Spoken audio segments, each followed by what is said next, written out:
Avant de plonger dans cette histoire incroyable, pensez à vous abonner à la chaîne et à activer la cloche. Ici, chaque récit a quelque chose à dire, et vous ne voudrez pas en manquer un seul. New York, en plein hiver. Les trottoirs sont glacés, les lumières des gratte-ciel scintillent comme des étoiles perdues dans la nuit urbaine. Dans le centre-ville, où l'on voit des voitures de luxe passer à toute vitesse et des gens pressés emmitouflés dans des manteaux coûteux, se trouve un petit restaurant italien au coin d'une rue étroite. L'endroit est populaire, mais pas prétentieux. Une atmosphère chaleureuse émane des fenêtres embuées. À l'intérieur, Emma Carter, une jeune assistante administrative de 26 ans, termine son repas seule à une table près de la fenêtre. Son visage, encadré par ses cheveux châtains légèrement ondulés, reflète la fatigue d'une journée longue et stressante. Elle observe les autres clients, les conversations animées, les rires, et ressent un léger décalage. Contrairement aux autres, elle ne se soucie pas de commander les plats les plus chers ou de paraître importante. Son geste est simple, elle demande poliment à emporter les restes de son repas. Une demande humble, presque anodine, mais dans ce monde où tout semble étalé pour impressionner, cela attire l'attention. À quelques tables de là, James Whitman, le PDG charismatique et exigeant de l'entreprise où travaille Emma, l'observe. Ses traits sont durs, ses yeux perçants, mais ce soir quelque chose dans le geste d'Emma attire sa curiosité. Il ne s'agit pas de modestie ordinaire, ni d'une simple économie, c'est une dignité silencieuse, une humanité rare dans ce monde où tout est calculé. Lorsqu'Emma se lève, serrant son petit sac en papier avec les restes, James ressent un mélange de fascination et d'inquiétude. Qui est cette jeune femme qui ose rester elle-même dans un univers si superficiel? Sans réfléchir, il décide de la suivre, un instinct qu'il ne se permet presque jamais. Il quitte le restaurant, enveloppé dans son manteau sombre, et se fond dans la foule. Emma, inconsciente de ce qui l'attend, marche avec détermination à travers les rues illuminées par les néons. Son pas est rapide mais gracieux, sa respiration formant de petites volutes dans l'air glacial. Chaque coin de rue révèle la vie contrastée de New York, vitrines luxueuses, bâtiments délabrés, sans-abri recroquevillés dans des couvertures. Pourtant, Emma ne semble pas dérangée. Son objectif est clair, son cœur guidé par un instinct plus noble que la plupart, utiliser ce qu'elle a pour aider ceux qui ont moins. James, à distance, voit ce qu'il n'aurait jamais imaginé. Ce simple geste de demander des restes est la porte d'entrée vers un monde qu'il ignorait complètement, celui de la générosité silencieuse, du courage quotidien, et d'une humanité qui ne se mesure pas en profit ou en titre. Ce soir, sa vie, ainsi que celle d'Emma, va changer à jamais. Emma Carter sortit du restaurant en ajustant son écharpe en laine autour de son cou. Le vent hivernal mordait ses joues, mais elle ne ralentit pas sa marche. Dans son sac en papier brun, les restes de son repas tremblaient légèrement à chaque pas. Elle savait exactement où elle allait, un petit appartement dans un quartier modeste, mais surtout un endroit où son action, si simple soit-elle, allait faire une différence. À quelques mètres derrière, James Whitman se déplaçait avec prudence, observant chaque geste d'Emma. Il ne voulait pas se faire remarquer, mais il se sentait irrésistiblement attiré par sa détermination. Quelque chose dans son allure tranquille mais ferme trahissait une force que peu de gens possédaient. Emma descendit la rue principale et tourna dans une ruelle plus sombre, où les lampadaires vacillaient et où l'ombre des bâtiments semblait plus dense. Ses pas résonnaient sur le pavé, mais elle n'avait pas peur. Elle connaissait ce quartier comme sa poche. Ce n'était pas un lieu de luxe, mais c'était chez elle, c'était là que ses actions avaient un sens. James sentit un mélange de fascination et d'appréhension. Il n'avait jamais suivi un employé hors du bureau, encore moins dans un quartier qu'il considérait lui-même dangereux. Et pourtant, chaque pas d'Emma semblait confirmer quelque chose qu'il ne pouvait ignorer, elle n'était pas comme les autres. Emma arriva enfin devant un petit immeuble aux murs écaillés, avec une porte d'entrée qui portait les marques du temps. Elle sortit un petit trousseau de clés et entra, disparaissant dans l'ombre. James resta quelques instants à l'extérieur, hésitant.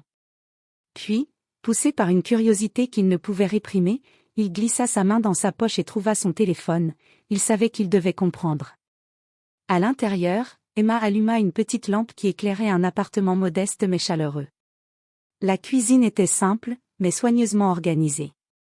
Elle déposa les restes du restaurant sur la table et commença à préparer quelque chose de plus qu'un simple repas, elle préparait des portions pour les enfants du quartier qui avaient faim, ce que personne ne voyait vraiment dans l'agitation de Manhattan. James observa à travers la fenêtre entr'ouverte, immobile. Le spectacle qu'il voyait allait bouleverser ses idées sur la réussite, le pouvoir et la vraie grandeur. Cette jeune femme, qu'il avait vue comme une simple employée, était en réalité un exemple vivant de courage et de générosité. Et ce soir, il savait, il ne pourrait plus jamais la voir de la même manière. Emma descendit les escaliers étroits de son immeuble, portant son sac en papier rempli de restes. La chaleur de l'appartement contrastait avec l'air glacial de la rue, mais elle savait que la vraie mission commençait dehors. Elle sortit dans le quartier qu'elle appelait familièrement « oublié ». Ici, les bâtiments étaient anciens, les façades écaillées, et le béton craqué témoignait des années de négligence. Des poubelles débordaient, des enfants jouaient entre les voitures stationnées et quelques sans-abri s'abritaient sous des cartons. Chaque soir, Emma parcourait ces rues pour apporter des repas aux familles et aux enfants qui n'avaient rien. Pour elle, ce geste n'était pas un sacrifice, mais une évidence. Elle connaissait chacun des visages, savait qui avait besoin d'une couverture, qui avait faim, qui avait juste besoin d'un sourire. James Whitman, toujours caché dans l'ombre, la suivait à distance. Son manteau sombre se confondait avec la nuit, mais son esprit était en ébullition. Il avait vu des milliers de réussites professionnelles, signé des contrats faramineux et dirigé des réunions où l'argent et le pouvoir semblaient être les seules valeurs. Mais ce qu'il voyait maintenant défiait tout ce qu'il croyait savoir sur la vie et la vraie grandeur. Emma s'arrêta devant un petit groupe d'enfants jouant dans la neige fondante. Leur enthousiasme était intact malgré le froid et la pauvreté. Elle leur sourit et ouvrit son sac, distribuant avec soin les portions qu'elle avait préparées. Les yeux des enfants brillèrent de gratitude, mais Emma détourna légèrement le regard, comme pour rappeler que ce n'était pas un spectacle, mais un acte discret de solidarité. James sentit une émotion qu'il n'avait pas connue depuis des années, l'admiration sincère, mêlée d'une inquiétude presque paternelle.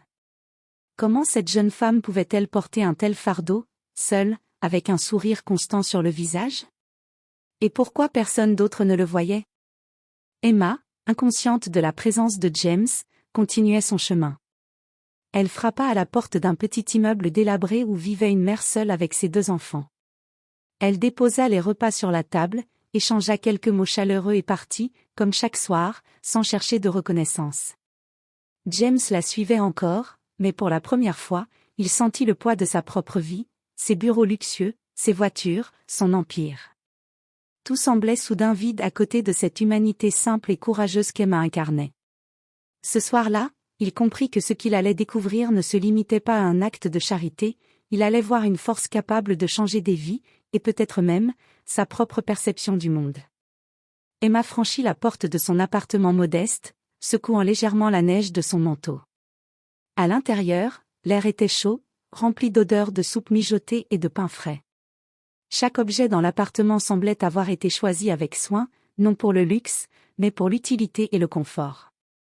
Les murs étaient couverts de photos d'enfants souriants, certaines accrochées avec des punaises, d'autres posées sur des étagères. Chaque image racontait une histoire, un souvenir de ceux qu'Emma avait aidés. Elle posa le sac contenant les restes du restaurant et commença à préparer les repas pour les enfants du quartier. C'était un rituel qu'elle suivait depuis des années. Elle coupait les légumes, réchauffait le pain, répartissait les portions avec attention. Chaque geste était précis, presque cérémonial. Elle ne travaillait pas pour la reconnaissance, ni pour un titre, mais parce qu'elle savait que ce qu'elle faisait avait un impact réel. À l'extérieur, James Whitman restait dissimulé dans l'ombre, derrière la fenêtre entr'ouverte. Il n'en croyait pas ses yeux.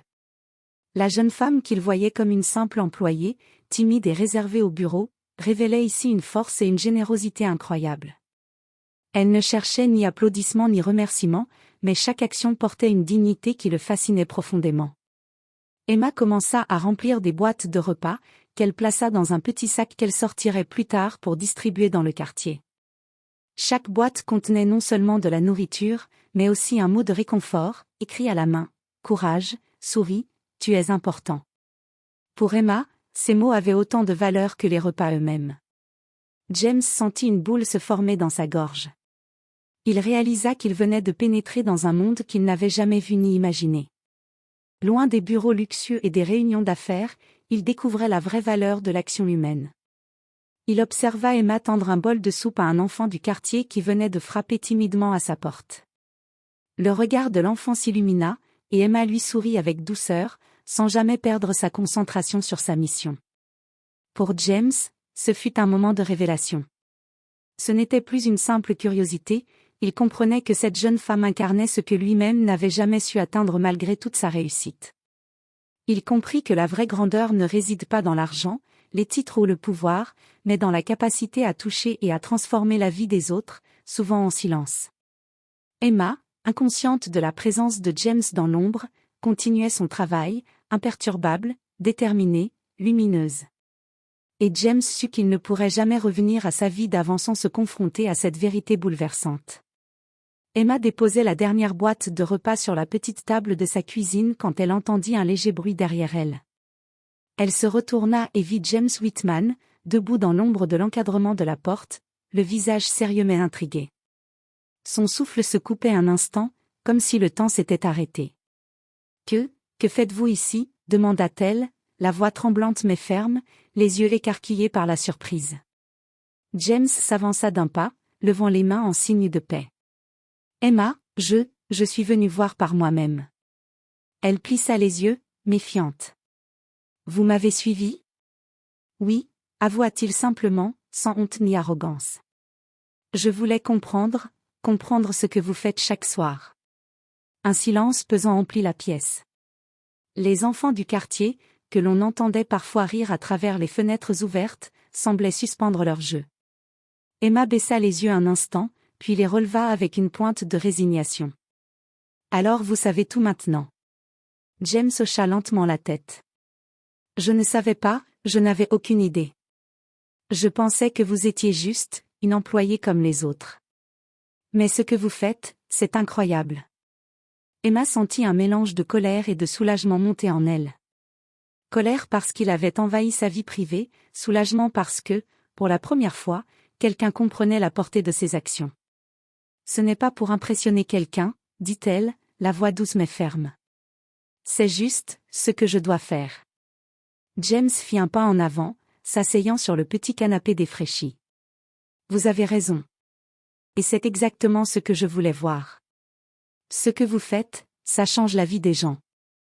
Et je pense que nous pourrions faire encore plus, ensemble. » Emma le regarda, incertaine. « Ensemble ? Je ne comprends pas. » « Laissez-moi expliquer, » répondit James.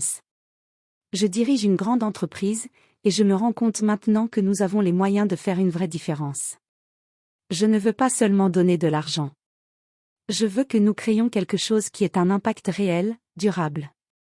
Avec vous. » Emma sentit un frisson parcourir son échine. Elle n'avait jamais imaginé que son geste humble attirerait quelqu'un comme lui, quelqu'un avec les ressources et l'influence pour amplifier sa mission. Mais une part d'elle hésitait encore, pouvait-elle faire confiance à un homme habitué au profit et au contrat pour comprendre la pureté de son engagement ? James observa son hésitation et sourit doucement. « Je sais que je n'ai pas le droit de vous demander ça, mais je vous promets une chose, si vous acceptez, votre travail ne sera jamais détourné pour des intérêts égoïstes. Je veux juste aider à le rendre plus grand. » Emma prit une profonde inspiration, le regardant dans les yeux. Pour la première fois, elle ressentit une confiance hésitante mais sincère. « Très bien, montrons-leur ce que nous pouvons faire. » Le lendemain matin, New York était encore plongée dans la brume hivernale. Emma était déjà debout, préparant les repas pour la soirée, quand James frappa doucement à sa porte. Il tenait un petit carnet, rempli d'idées, de plans et de propositions. « Bonjour, Emma, » dit-il, sa voix plus douce que la veille, mais toujours empreinte de sérieux. « Je voulais discuter de comment nous pourrions organiser ça, correctement. » Emma le laissa entrer, le regardant avec une méfiance tempérée par une curiosité grandissante. « Correctement » demanda-t-elle. « Oui » répondit James en s'asseyant à la table. « Vous faites un travail incroyable, mais je pense que nous pouvons toucher encore plus de vies si nous utilisons les ressources de l'entreprise, et mon réseau. » Emma sentit une vague d'émotion monter en elle. Elle avait toujours travaillé dans l'ombre, chaque geste était silencieux et discret. Voir un PDG, un homme qu'elle n'aurait jamais imaginé connaître son monde, proposer de l'aider, la remplissait d'un mélange de gratitude et d'incrédulité. « Je ne veux pas que vous changiez ce que vous faites », ajouta James rapidement, anticipant sa réaction. « Je veux juste vous donner les moyens d'aller plus loin, sans que vous ayez à vous épuiser seul. » Pendant les jours suivants, James commença à mettre en place un programme officiel avec l'entreprise, baptisé « Cœur solidaire ». Il s'agissait de collecter de la nourriture auprès des restaurants partenaires, de coordonner les bénévoles et de fournir du matériel aux familles dans le besoin. Emma était au centre du projet, guidant chaque étape, choisissant avec soin les quartiers et les enfants à soutenir. Le premier jour officiel du programme, Emma conduisit James dans le quartier qu'elle connaissait si bien. Les enfants couraient vers elle dès qu'ils apercevaient ses sacs de repas, les yeux brillants de joie. James les observa, ému. Il réalisa que ses sourires, cette énergie, n'avaient pas de prix. C'était la première fois qu'il voyait le monde non à travers des chiffres ou des profits, mais à travers des vies changées. « Vous voyez, dit Emma en distribuant les repas, ce n'est pas grand-chose. Juste de la nourriture, un peu de chaleur, mais pour eux, ça veut dire tout. » James hocha la tête, la gorge nouée. « Vous avez raison, mais même le « petit » peut devenir énorme avec les bonnes personnes. » Ce jour-là, alors que le soleil se couchait derrière les gratte-ciels, James et Emma rentrèrent ensemble, le cœur léger mais conscient que leur collaboration venait de commencer. Ils savaient que ce qu'ils faisaient allait bien au-delà d'un simple projet. Ils étaient en train de semer les graines d'un changement réel, durable et profondément humain. Quelques semaines après le lancement officiel du programme, Cœur solidaire, James Whitman commença à voir des changements qu'il n'aurait jamais imaginés. Chaque soir, après les distributions de repas, il rentrait chez lui avec un mélange de fatigue et d'émerveillement. Observer Emma en action avait transformé sa vision du monde. Dans les bureaux de l'entreprise, les employés remarquaient aussi la différence. Les initiatives caritatives avaient éveillé quelque chose en eux, la collaboration remplaçait la compétition, et l'enthousiasme sincère prenait le pas sur les objectifs purement financiers. James sentit une fierté qu'il n'avait jamais ressentie auparavant. Pour la première fois, le succès d'une entreprise ne se mesurait pas seulement en chiffres, mais en vies réellement touchées. Un soir, alors qu'il distribuait des repas dans un parc, un petit garçon s'approcha d'Emma et lui tendit un dessin. Sur le papier, des couleurs vives représentaient Emma entourée d'enfants heureux. Il y avait écrit, maladroitement, « Merci d'être gentille ». Emma sourit, émue, tandis que James restait en retrait, observant la scène. Il comprit alors que la grandeur n'était pas dans le luxe ou le pouvoir, mais dans la capacité à inspirer et à transformer la vie des autres. Ce simple geste d'Emma, humble et discret, avait déclenché une chaîne d'événements qui changeaient des vies à chaque instant. « Vous savez, » dit James doucement, « je n'avais jamais compris à quel point une seule personne pouvait faire une telle différence. » Emma le regarda, un léger sourire aux lèvres. « Ce n'est pas moi. C'est nous, et ce sont eux. Chaque sourire, chaque merci, c'est eux qui donnent un sens à tout ça. » James hocha la tête, silencieux, conscient que ses priorités avaient changé. Son empire, autrefois fondé sur le profit et le prestige, prenait désormais un nouveau sens. Il savait que ce qu'il voyait n'était pas temporaire, c'était le début d'une transformation profonde, non seulement pour le quartier, mais aussi pour lui-même. Alors qu'il rentrait dans la nuit glaciale, James sentait en lui une conviction nouvelle. La vraie richesse n'était pas ce que l'on possédait, mais ce que l'on semait dans le cœur des autres. Et Emma, par sa simplicité et sa générosité, venait de lui enseigner cette leçon pour toujours. Quelques semaines après le début du programme, Cœur solidaire, les actions d'Emma et James commencèrent à attirer l'attention. Un photographe local, passant par hasard dans le quartier, captura une image d'Emma distribuant des repas à des enfants dans le froid hivernal. La photo fut publiée dans un journal local et rapidement partagée sur les réseaux sociaux. Le lendemain matin, Emma ouvrit son téléphone et fut stupéfaite, des dizaines de notifications s'étaient accumulées pendant la nuit.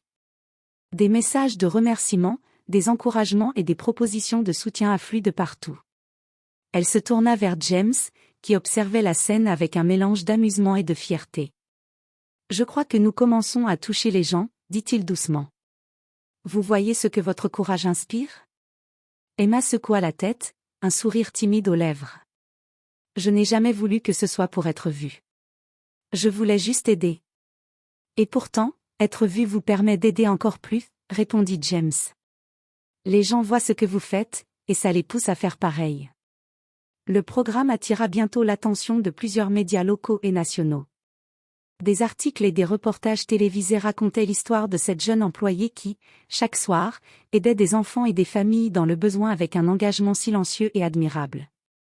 Mais James veillait à rester discret, il refusait que le projet devienne un outil de marketing pour l'entreprise.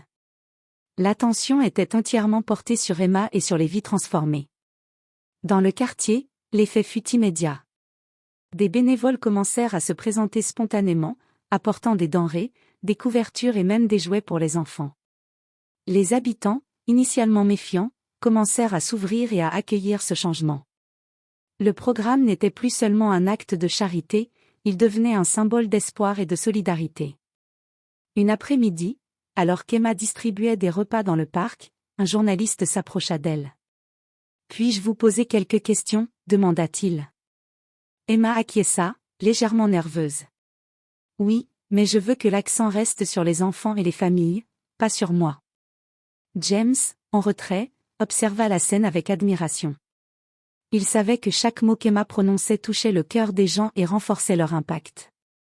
Il comprit que parfois, la vraie influence ne résidait pas dans le pouvoir d'un bureau ou d'une entreprise, mais dans la sincérité d'un acte et dans le courage de rester fidèle à ses convictions. Ce soir-là, en rentrant dans son appartement, Emma sentit un mélange d'étonnement et de responsabilité. Chaque sourire d'enfant, chaque mot de remerciement, chaque regard reconnaissant, était maintenant amplifié par le monde extérieur. Et James, à ses côtés, comprit que ce qu'ils faisaient ensemble allait bien au-delà de ce qu'il avait imaginé au départ. Quelques mois après le début de « Cœur solidaire », le quartier que tout le monde considérait comme oublié commençait à changer. Les façades délabrées étaient toujours présentes, mais quelque chose de nouveau flottait dans l'air, l'espoir. Les enfants, autrefois timides et méfiants, jouaient librement dans les rues, leur rire résonnant comme une mélodie inattendue au cœur de la ville. Emma et James passaient chaque soir à distribuer les repas, mais ils ne se contentaient plus de nourrir. Ils avaient commencé à organiser des ateliers éducatifs, des séances de lecture et même des activités artistiques pour les enfants. Les familles recevaient du soutien pour les démarches administratives, l'emploi ou l'accès à la santé. Chaque action, aussi petite soit-elle, avait un impact visible. James observa Emma un soir, assise par terre avec 3 enfants qui dessinaient sur de grandes feuilles blanches. Son visage reflétait une concentration douce, un mélange de patience et de bienveillance. Il comprit alors que la force d'Emma n'était pas seulement dans son courage, mais dans sa capacité à connecter profondément avec les autres. « Vous voyez ces enfants sourire ainsi ?» murmura James. « C'est grâce à vous, et je commence à comprendre que ce que vous faites va bien au-delà de ce que nous imaginions. » Emma leva les yeux, esquissant un sourire timide. « Non, c'est grâce à eux. Et aux petites contributions de chacun. Si chacun fait un geste, aussi minime soit-il, imaginez l'impact. » Le quartier entier commença à ressentir ce changement. Les voisins s'entraidaient davantage, les commerces locaux participaient en offrant des denrées, et même les adolescents qui traînaient autrefois sans but commencèrent à s'impliquer, fiers de faire partie de quelque chose de plus grand qu'eux. Un soir, alors qu'Emma et James s'apprêtaient à repartir, une femme du quartier s'approcha, les larmes aux yeux. « Merci, pour tout ce que vous faites. Vous ne pouvez pas savoir à quel point cela change nos vies. » Emma sentit son cœur se serrer. Elle avait toujours travaillé dans l'ombre, et voir cet impact tangible, réel et sincère, lui donnait un mélange de joie et d'humilité. James, à ses côtés, posa une main sur son épaule en signe de soutien. Il savait que ce qu'ils avaient créé ensemble était plus qu'un projet, c'était une révolution silencieuse, née d'un simple geste, celui de demander des restes au restaurant. Alors que les lumières du quartier scintillaient dans la nuit, Emma comprit que chaque sourire, chaque remerciement et chaque vie touchée valait bien plus que tout ce qu'elle aurait pu imaginer. Et James, pour la première fois depuis longtemps, sentait que sa vie, son travail et ses choix avaient enfin un vrai sens. Le succès de « Cœur solidaire » ne passa pas inaperçu. Les histoires d'Emma et de James circulaient de plus en plus, inspirant d'autres quartiers et des organisations locales. Les enfants qu'ils avaient aidés partageaient leurs expériences avec leurs amis, et les familles racontaient comment ce petit programme avait changé leur quotidien. Ce qui avait commencé comme un simple acte de générosité devint un mouvement silencieux mais puissant. Un matin, James entra dans le bureau d'Emma avec un sourire qui trahissait son excitation. « Regarde ça », dit-il en lui tendant une série de lettres et de mails. Des quartiers partout en ville demandent à reproduire ce que nous faisons ici. Ils veulent créer leurs propres initiatives avec notre aide. Emma parcourut les messages, les yeux écarquillés par l'émotion. Chaque lettre racontait la même chose, des enfants nourris, des familles aidées, des vies changées. Je ne pensais pas que ça prendrait une telle ampleur, murmura-t-elle. Et pourtant, c'est exactement ce qui se passe, répondit James. Tu as planté la graine. Et maintenant, regarde, elle se répand. Les semaines suivantes, ils commencèrent à former des équipes pour soutenir d'autres quartiers. Des bénévoles se mobilisaient, apportant nourriture, vêtements, et surtout, leur temps et leur cœur. Les journaux et les médias locaux continuèrent à partager l'histoire, mais James et Emma restaient fidèles à leurs principes, l'attention devait rester sur les enfants et les familles, jamais sur eux. Un jour, en revenant d'une distribution, Emma s'arrêta pour observer un groupe de jeunes jouant au ballon dans la rue. Ils riaient aux éclats, insouciants, et elle réalisa que c'était le fruit de mois de travail et de dévouement. Tu sais, dit-elle à James, ce que nous faisons ne touche pas seulement les enfants, ça transforme tout le quartier. James la regarda, admiratif. Et ça me transforme aussi. Je pensais que je connaissais le monde, mais ce que tu m'as montré dépasse tout ce que j'aurais pu imaginer. Cette nuit-là, alors qu'il marchait dans les rues illuminées par les lampadaires, Emma sentit une immense gratitude. Ce qui avait commencé par une demande modeste, quelques restes d'un repas, avait déclenché une série d'événements qui changeaient non seulement des vies, mais inspiraient un mouvement entier. Et James, à ses côtés, comprit que leur collaboration venait de redéfinir ce que signifie réellement avoir un impact. Quelques mois plus tard, le quartier autrefois oublié ressemblait à un endroit vivant, plein d'énergie et d'espoir.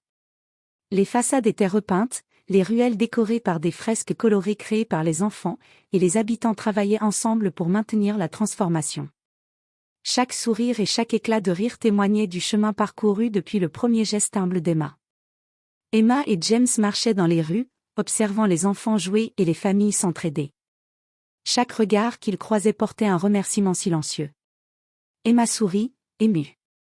Tu te rends compte, tout a commencé avec une demande de reste. James hocha la tête. Oui, et regarde ce que ça a créé. Ce que tu fais chaque soir dépasse l'imagination. Tu as changé des vies, inspiré des centaines de personnes, et moi, tu m'as changé aussi. Emma baissa les yeux, un léger sourire de modestie sur les lèvres. Je n'aurais jamais pu faire ça seule. Toi, le soutien, le programme, tout ça a permis que ça devienne réel. Ensemble, ils assistèrent à la première grande célébration organisée dans le quartier, où toutes les familles, bénévoles et enfants étaient réunis. Les enfants récitaient des poèmes, chantaient des chansons et remerciaient Emma et James pour leur dévouement. Les parents, émus, pleuraient de joie, reconnaissant de cette transformation qui avait dépassé leurs espoirs les plus fous. James réalisa alors que la vraie grandeur ne résidait pas dans son titre de PDG, ni dans ses affaires, ni dans sa richesse. Elle résidait dans le fait de créer un impact durable, de toucher des vies, et de semer l'espoir dans les cœurs. Emma, par sa simplicité, sa générosité et sa détermination, avait montré le chemin. Alors que la soirée se terminait et que le ciel s'assombrissait, Emma posa sa main sur l'épaule de James. « Ce n'est que le début, murmura-t-elle. Tant qu'il y aura des enfants à nourrir, des familles à aider, il y aura du travail à faire. » James sourit, ému. « Et tant que tu seras là, Emma, je serai à tes côtés. » Leurs regards se croisèrent, emplis de respect, d'admiration et d'une profonde complicité. Ce qui avait commencé par un simple geste, demander les restes d'un repas, avait déclenché une chaîne de transformation, inspirant non seulement un quartier, mais des vies entières. Et ainsi, Emma Carter et James Whitman laissèrent un héritage invisible mais puissant, la preuve que la vraie grandeur naît de la simplicité, de la compassion et de la détermination à changer le monde, une action à la fois.